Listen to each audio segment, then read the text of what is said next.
লোভ মানুষের চিরন্তন এক অন্ধ মোহ। আর এই মোহ যখন পবিত্র কোরবানির মতো এক পবিত্র উৎসবে ভর করে, তখন তার পরিণতি কতটা ভয়ানক, কতটা পৈশাচিক হতে পারে তা কখনো ভেবে দেখেছেন?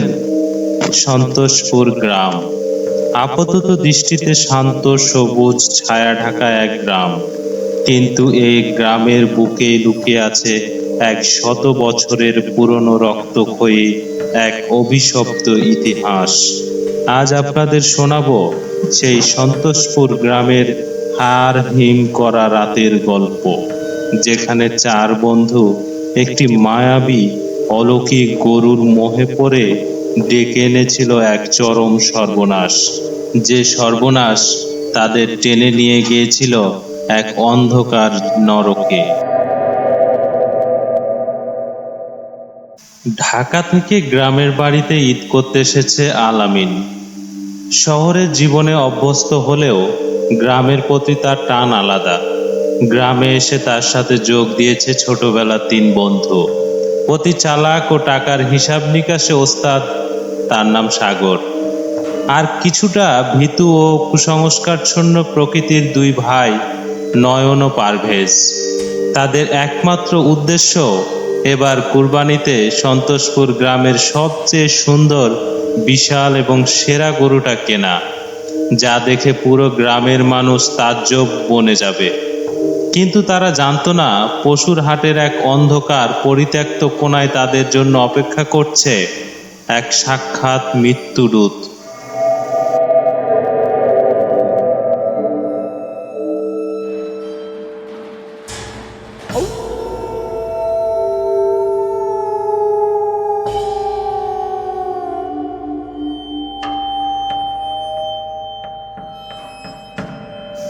দোস্ত আলামিন, আমার কেন জানি জায়গাটা ঠিকঠাক ঠেকতেছে না রে।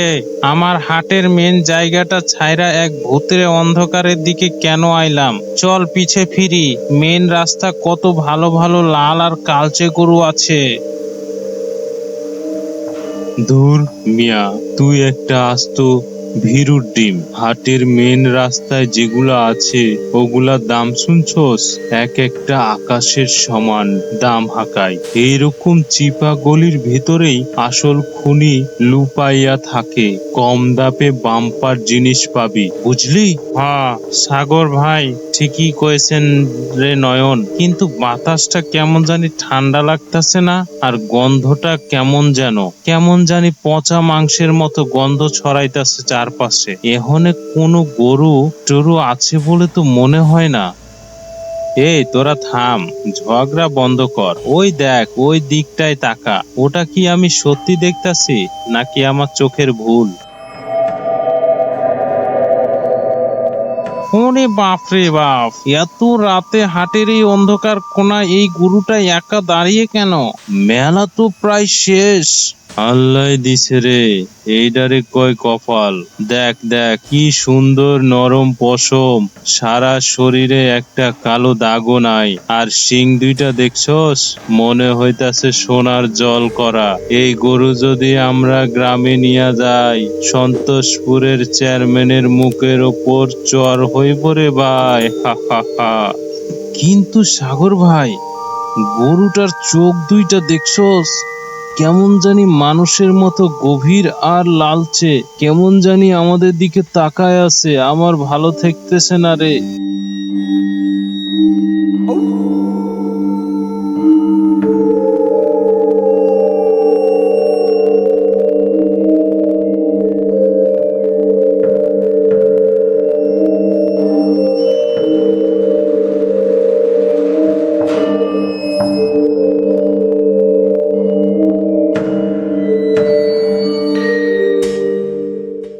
আমি তো তোমাদের জন্য অপেক্ষা করছিলাম। এই গরুর নাম কালাচান। হ্যাঁ, গরুর গায়ের রং ধপধপে সাদা, আর নাম রাখছেন কালাচান। চাচা, আপনার মাথায় সমস্যা নাই তো? রাগ করলেন নাকি? নামে কি আর সব প্রকাশ পায় বাবা? আসল রূপ তো ভেতরে লুকিয়ে থাকে। এই গরুর দাম মাত্র 70,000 টাকা। মাত্র 70,000 টাকা? চাচা, আপনি রসিকতা করছেন না তো? এই সাইজের গরু তো হাটে কমসে কম 2.5-3 লাখ টাকা হওয়ার কথা। আপনি এত কম দামে বেচতেছেন কেন? কোনো ঝামেলা আছে নাকি? চোরাই গরু না তো? কোনো ঝামেলা নেই বাবা, আমার টাকার খুব দরকার। তবে এই গরু নেওয়ার একটা কঠিন শর্ত আছে। শর্ত না মানলে এই গরু তোমাদের কোনো কাজে আসবে না। চাচা, কন্ডিশন তো কঠিন দিলেন, তবে গরু আমাদের 100% পছন্দ হয়েছে। সত্য কি শুনি? আমরা আধুনিক যুগের পোলাপাইন, সব সত্য মাইন্যাই নিতে পারবো। সত্য হলো দুইটি। প্রথমত, আজ রাতের মধ্যে অর্থাৎ মাঝরাত পার হওয়ার আগে একে নিয়ে তোমাদের সন্তোষপুর গ্রামে ঢুকতে হবে। দ্বিতীয় সত্য হইল, মাঝ রাস্তায় যাওয়ার সময় এই গরুর চোখের দিকে তাকিয়ে ভুলেও কেউ হাসবে না। যদি কেউ ওর দিকে তাকিয়ে হাসো, তবে তার পরিণতি খুবই খারাপ হবে। আরে চাচা, এই সুন্দর গরু দেখে তো আমাদের আনন্দ হওয়ার কথা, হাসবো না কেন? আচ্ছা ঠিক আছে, আপনার অদ্ভুত সত্য আমরা মাইনে নিলাম, আপনার টাকা দিয়ে দিলাম। তুমি কি রাগ করলা চাচা? আমি রাগ করিনি বাবা, আমি খুশি হয়েছি। এবার যাও, রাত ফুরিয়ে আসছে। মনে রেখো, কালাচান কিন্তু পেছনে ফিরে তাকানো পছন্দ করে না।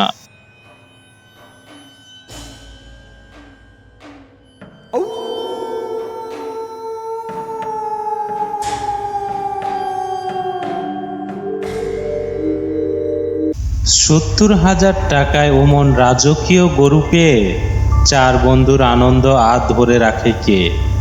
কিন্তু তারা যেমনটা ভাবছিল, প্রকৃতি ততটা সহজ ছিল না। রাত যত বাড়তে লাগলো, চারপাশের বাতাস তত ভারী হয়ে উঠতে লাগলো। সন্তোষপুর গ্রামে ঢোকার একমাত্র মেঠো রাস্তা, দুপাশে আদিগন্ত ঘন বাঁশঝাড় আর জঙ্গল। ঘড়ির কাঁটা যখন রাত 11:30 ছুঁল, তখন শুরু হলো সেই অদ্ভুত রূপান্তর। রাস্তা কুয়াশায় ঢেকে গেছে।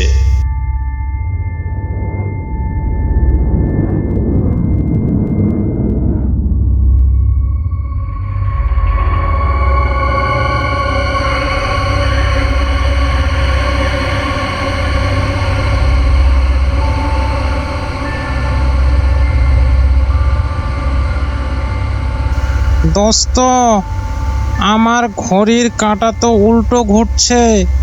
এই দেখ, মোবাইলে তখন দেখলাম 11:30 বাজে, এখন দেখি 11টা বাজতেছে।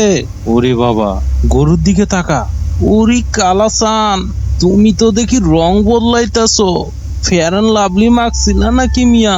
আমি কিন্তু ভয় পাইতাছি। তুমি কি রাগ করলা? কিন্তু আতঙ্ক সেখানেই শেষ নয়। জঙ্গল থেকে বেরিয়ে এলো সন্তোষপুরের পুরনো অতৃপ্ত আত্মা। কিন্তু সেই আত্মাকে ধ্বংস করলো স্বয়ং সেই অলৌকিক গরু। তার মুখ থেকে বের হলো নীল আগুন।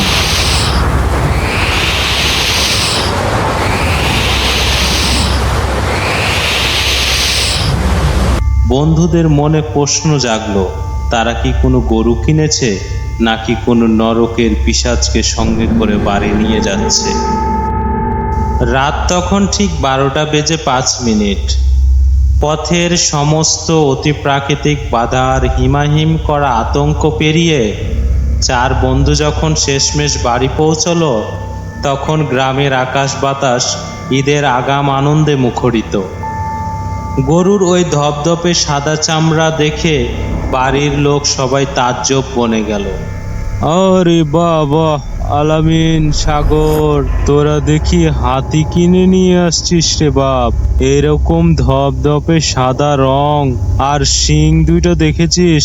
গ্রামের এইবার তোদের গরুর ওপরে কোনো গরু নাই। দাম কত নিল রে বাবারা?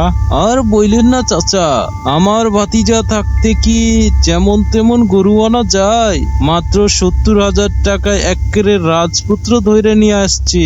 তবে গরুর একটু মেজাজ গরম আছে চাচা। সমস্যা, কাউরে কাছে যাইতে দিয়েন না। দোস্ত দেখলি, বাড়িতে পা দিতেই না এই শয়তানটা আবার কেমন সাদা বিড়াল হয়ে গেল, সিং দুইটা আবার সোনা হয়ে গেছে। আমার কিন্তু এখনো হাত পা কাঁপতাছে রে।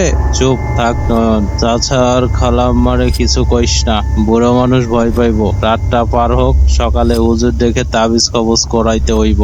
মা, আমরা খুব ক্লান্ত, অনেক দূর থেকে হেঁটে আসছি তো, তুই আমাদের একটু খেতে দাও। আর চাচা, গরুডারে গোয়াল ঘরে একেরে কোনায় শক্ত করে বাইদো, অন্য গরুর সাথে রাইখো না, এর লক্ষণ ভালো না। মাঝরাত পুরো বাড়ি নিস্তব্ধ, ঘড়িতে টিকটিক করে রাত 3টা বাজার শব্দ হচ্ছে, চারপাশ কুয়াশায় ঢাকা। হঠাৎ গোয়াল ঘর থেকে ছাগল আর অন্য গরুগুলোর গোড়ানির ছোটকানি আর হাড় মরমর করার এক বিভৎস আওয়াজ ভেসে আসতে লাগলো। সেই সাথে শোনা গেল একটা ভারী পৈশাচিক চিবানোর শব্দ। সাগর, সাগর, উঠ জলদি, শুনতাছস না শব্দটা? গোয়ালঘর থেকে কেমন জানি অদ্ভুত আওয়াজ আইতাছে। উফ দোস্ত, তোর ছ্যাচর আর নাকি আবার। চল হারিকেনটা নিয়ে যায়, দেহি, ভয় পাইস না, লাঠিটা হাতে নিয়ে দে।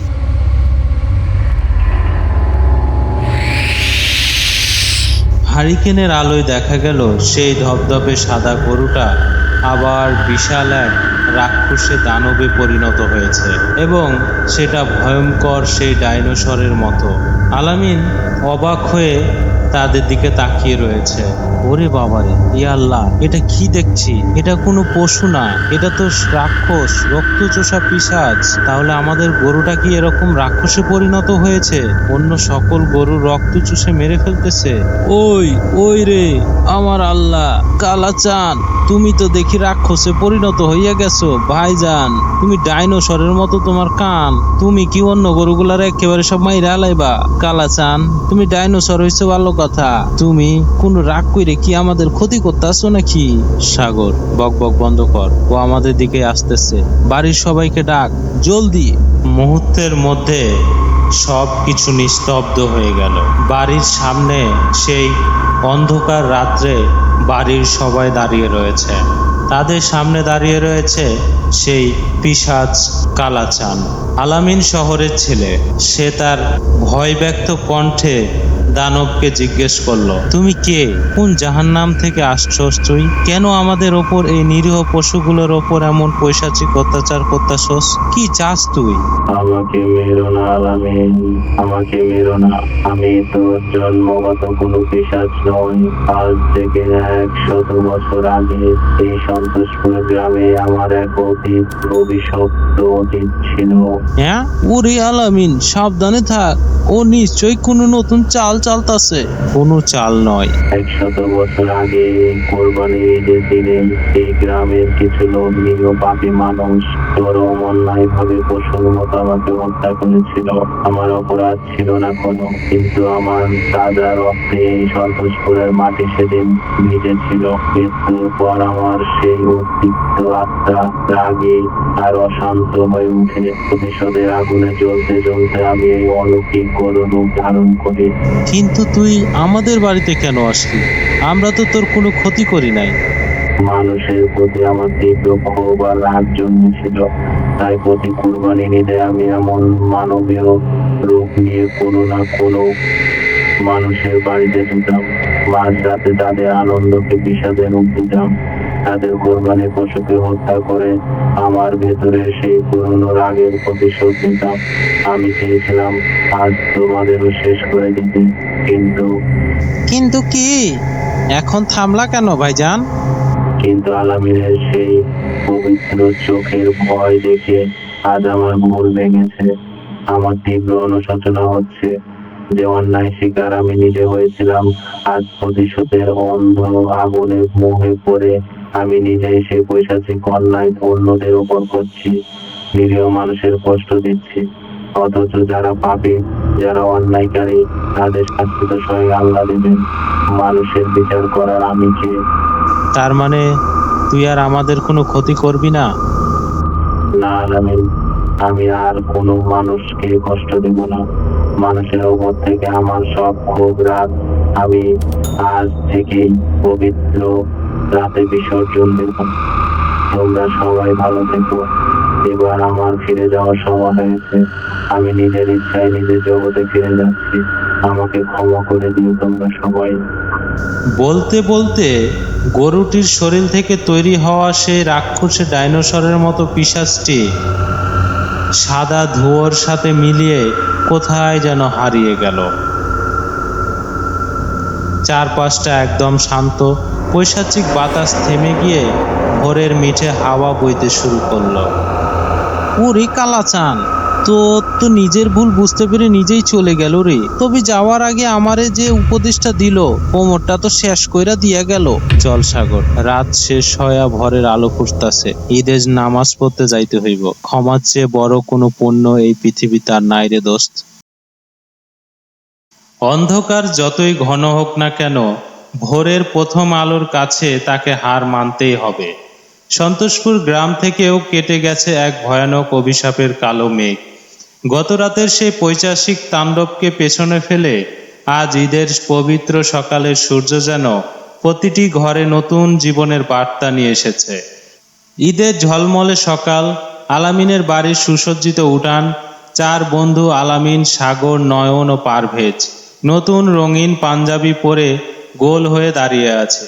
সবার মুখে গতরাতে আতঙ্কের রেশ কেটে গিয়ে এক স্বর্গীয় স্বস্তির হাসি।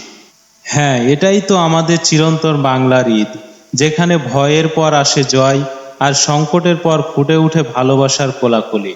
কুরবানি মানে কেবল হাটের সবচেয়ে বড় বা সুন্দর পশুটি কিনে এনে লোক দেখানোর আভিজাত্য প্রকাশ করা নয়। কুরবানি হলো নিজের ভেতরের অহংকার, লোভ আর পশুটুকুকে বিসর্জন দেওয়া। মনের পবিত্রতা ঈশ্বরের দরবারে পৌঁছয়, পশুর বাহ্যিক রূপ নয়।